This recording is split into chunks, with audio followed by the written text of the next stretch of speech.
مشکل کشا میری کشتی پار لگا دے. مشکل کشا جو مشکلوں کو ٹالتا ہے، مشکلوں کو وہ ٹالا کرتا ہے جس پہ مشکل نہیں آتی. اور جس کی اپنی آنکھیں خراب ہو جائے وہ مشکل کشا. جس کی اپنی آنکھیں خراب ہو جائیں، جو آنکھوں کی بیماری کی وجہ سے نبی کی مجلس میں نہ آ سکے، وہ مشکل کشا. اس کے اوپر تو خود مشکل آ گئی. سیدنا علی کو لایا گیا، آپ نے لعاب دہن سیدنا علی کی مبارک آنکھوں پہ لگایا، کہا پھر میری آنکھوں میں کبھی تکلیف نہیں ہوئی. آپ نے ان کے ہاتھ میں جھنڈا دیا، آپ جھنڈا لے کر نکلے اور نکلتے ہوئے چند قدم چل کر نبی سے پوچھتے ہیں، یا رسول اللہ صلی اللہ علیہ وسلم، میں کس بنیاد پہ ان سے جنگ کروں؟ جنگ کی بنیاد، جہاد کی بنیاد، مارکے کی بنیاد، لڑائی کی بنیاد یاد کر لو محمد علیہ السلام کی حدیث سے. کبھی وطن نہیں ہوا کرتا، کبھی زمین نہیں ہوا کرتی، کبھی ٹکڑے نہیں ہوا کرتے. جنگ کی بنیاد ہمیشہ صرف لا الہ الا اللہ ہوا کرتی. آپ نے کہا یہ لا الہ الا اللہ ان کے سامنے پیش کرنا. آپ اپنی فوج کو لے کر نکلتے ہیں. اس قلعے کا سردار مرحب باہر آتا ہے، زرہ پہنی ہوئی، اسلحہ سجایا ہوا، تکبر، طاقت کے نشے میں چور. سیدنا علی کو دیکھ کر تنزن ہنستا ہے اور کہتا ہے تیری فوج میں مجھ سے مقابلہ کرنے کے لیے تجھ سے بہتر کوئی بندہ نہیں تھا. پھر اپنی تعریف میں چند اشعار کہتا ہے جن کا ترجمہ کچھ یوں ہے کہ پورا خیبر جانتا ہے میں مرحب ہوں، بہادر، تجربہ کار، لڑائی کے شعلوں کا مقابلہ کرنے والا. اللہ کے شیر سیدنا علی نے اس کا جواب بھی اشعار میں دیتے ہوئے کہا، میں وہ شخص ہوں کہ میری ماں نے میرا نام حیدر رکھا ہے. میں وہ شخص ہوں، میری ماں نے میرا نام حیدر رکھا ہے. جنگل کے شیر کی طرح ہیبت ناک، بہادر، اور دشمن کی آنکھ جھپکنے میں دشمن کو ختم کر دینے والا. مرحب نے طاقت کے نشے میں چور سیدنا علی پر تلوار کا وار کیا. سیدنا علی تیزی سے ایک طرف ہٹ گئے، اس کا وار ناکام کیا. پھر اللہ کا شیر آگے بڑھا اور ایسی طاقت سے وار کیا کہ اس کے سر پہ رکھے ہوئے لوہے کے خود کو کاٹتی ہوئی اس کی کھوپڑی کو 2 حصوں میں بدل دیا. اپنی فوج کو لے کر آگے بڑھے، اس کے قلعے کے مضبوط دروازے کو توڑا، اس قلعے کو فتح کیا، اور خیبر کی فتح سے، اس قلعے کی فتح سے تمام علاقہ آپ کے قدموں میں آ کر گر گیا. یہ اصل واقعہ ہے.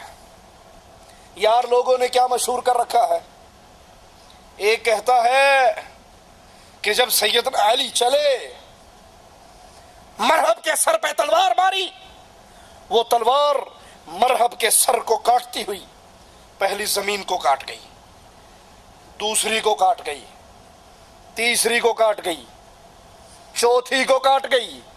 یہ تلوار سی ایٹم بم سی، وہ بھی اتنا نیچے نہیں جاتا ہوگا.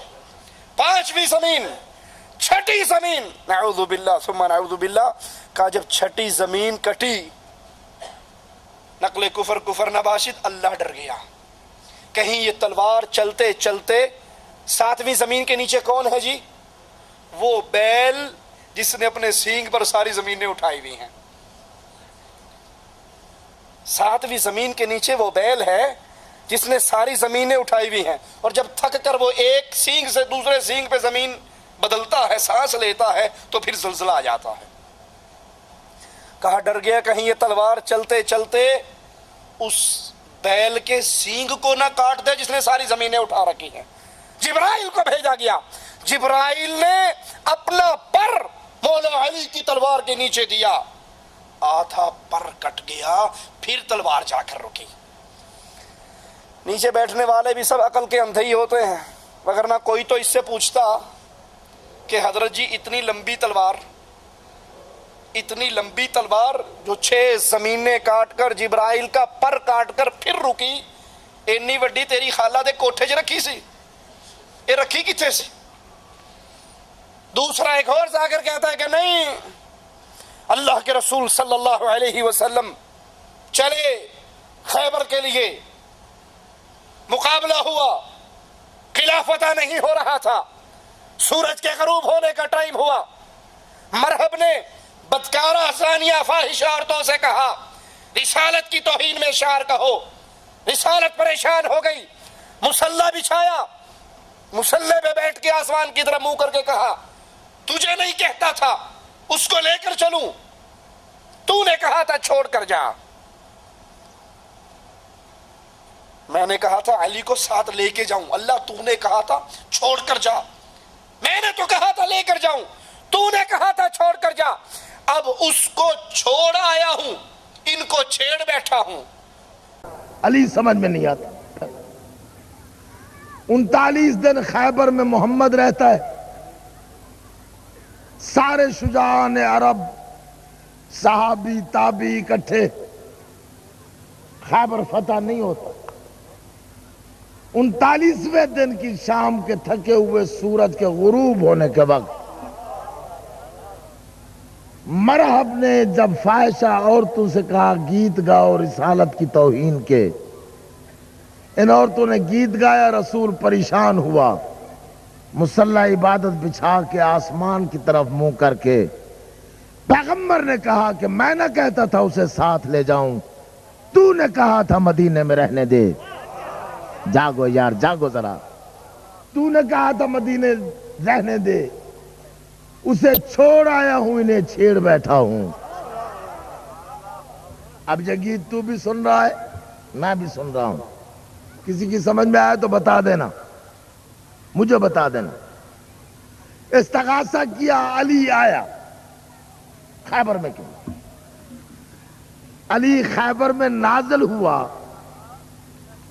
قرآن کی آیت کی طرح، علی بغیر جبریل کے نازل ہوا۔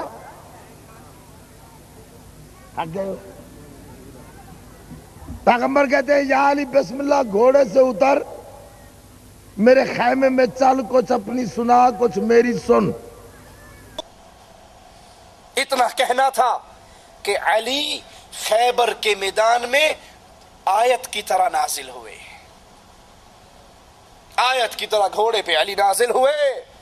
اللہ کے نبی نے کہا مولا علی نیچے اترو، خیمے میں چلو، کچھ اپنی سناؤ کچھ میری سنو۔ لا حول ولا قوت الا باللہ۔ کہا اس علی کی طاقت کا کیا کہنا، اس کی قوت کا کیا کہنا، یہ علی اتنی طاقتوں والے ہیں۔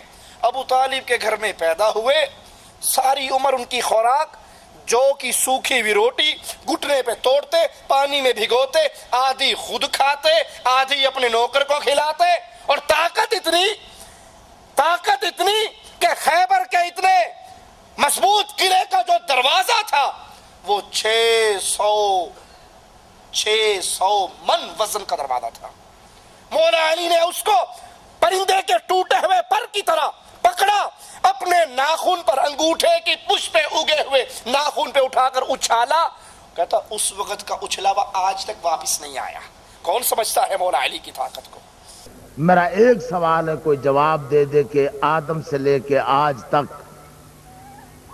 مکے کی سرزمین میں ابو طالب کے گھر میں ایک ایسا فرزند پیدا ہوا، اللہ کے گھر میں نازل ہوا، ساری زندگی اس انسان کی غذا یہ تھی کہ جو کی سوکھی ہوئی روٹی گھٹنے پہ توڑ کے پانی میں بھگو کے خود بھی کھاتا، نوکر کو بھی کھلاتا۔ غذا جو کی سوکھی ہوئی، 3 دن کی سوکھی ہوئی جو کی روٹی ہو، اور طاقت یہ ہو کہ انگشت کی پشت پہ اگے ہوئے ناخن کی نوک سے 600 من وزنی دروازہ خیبر کا علی پرندے کے ٹوٹے ہوئے پر کی طرح آسمان پہ اچھالے، آج تک واپس نہ آئے، کون سمجھتا ہے؟ نیچے بیٹھے ہوئے سارے نورو حیدری، ان عقل کے اندھوں کو یہ نہیں پتا یہ 600 من وزنی دروازہ ناخن کے انگوٹھے کی پشت پہ اگے ہوئے ناخن کی نوک پہ رکھ کے اچھالا. اینا بڑا ایتھے آیا کیویں سی؟ اتنا بڑا دروازہ یہ ناخن کے اوپر آیا کہاں؟ اور پھر اچھالتے ہوئے مولا علی خود کہاں تھے؟ لا حول ولا قوت الا باللہ. یہ سب من گھڑت قصے، یہ سب ذاکروں کا جھوٹ، جن کے پاس دلیل نہیں ہوا کرتی. ان کے پاس ایک ہی دلیل ہوتی ہے. پوچھو یہ جو حضرت بول رہے ہو کہاں سے؟ کہتا آواز پہ ہی آندی ہے. ہمارے پاس ایک ہی بات ہے، آواز پہ ہی آندی ہے. کتھوں؟ ایک کوئی پتہ نہیں. جو چاہے جھوٹ بناؤ اور بیان کر دو. تو یہ کسے جھوٹ کا پلندہ ہے؟ حقیقت کیا ہے؟ سیدنا علی رضی اللہ عنہ وارضا مرحب کے سامنے آتے ہیں، اس سے مقابلہ کرتے ہیں، اس کے جسم کو دو ٹکڑوں میں بدلتے ہیں، اور پھر مسلمان اس قلعے میں داخل ہوتے ہیں، اور اس کی فتح سے پورا خیبر ان کے قدموں میں آ جاتا ہے. فتح مکہ کا تاریخی موقع اس وقت بھی سیدنا علی رسول کریم صلی اللہ علیہ وسلم کے ساتھ ہے. ہماری ان باتوں سے کوئی یہ نہ سمجھے کہ ہم سیدنا علی سے محبت نہیں کرتے. اللہ کی قسم علی سے محبت ہمارے ایمان کا جزو ہے. میرے آقا نے کہا تھا علی تم سے مومن محبت کریں گے، تم سے منافق بغض کریں گے. محبت علی ہمارے سینوں میں دفن ہے، لیکن ہم علی کو علی مانتے ہیں، علی کو الہ نہیں مانتے. اور اگر کوئی ہماری بات پہ اعتراض کرے تو سمجھانے کے لیے وہی کہیں گے کہ عیسائی اعتراض کرتے ہیں مسلمان عیسیٰ کو نہیں مانتے. مسلمانوں تم نہیں مانتے عیسیٰ کو؟ مانتے ہو. عیسائی کیوں کہتے ہیں تم نہیں مانتے؟ ہر مسلمان جواب میں کہا گا ہم عیسیٰ کو ویسے نہیں مانتے جیسے وہ مانتے ہیں. ہم عیسیٰ کو اللہ کا بندہ